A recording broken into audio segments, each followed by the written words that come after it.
Let me say a word about the difference in your typical automobile accident case and an 18-wheeler case, because those are two vastly different cases.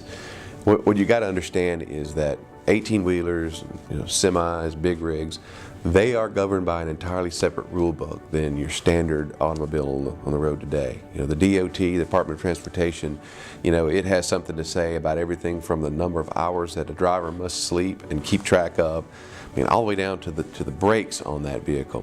The employer that employs that driver is under an intense set of regulations.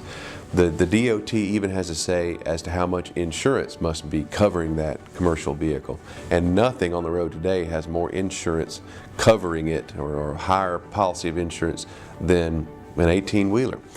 Because of that, the insurance industry, the insurance companies that cover these types of vehicles, they take special precautions to cover their own.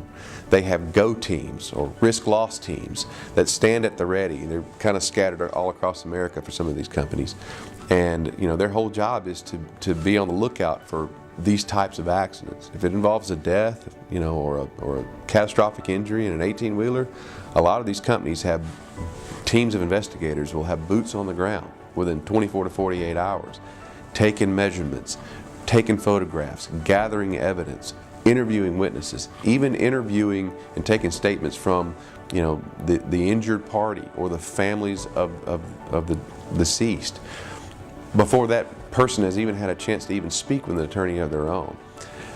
I always tell people, I cannot tell you emphatically enough, that if it's a matter that involves an 18-wheeler, you can't act fast enough. You need to seek out a firm that has experience in this field, because this is a whole different ball of wax. You need a law firm that knows how to handle 18-wheeler cases, and you need one that has got the resources and the investigators and that has the experts on retainer, and they need to be on the scene as quick as possible. Otherwise, you're going to be at a severe disadvantage right out of the gate.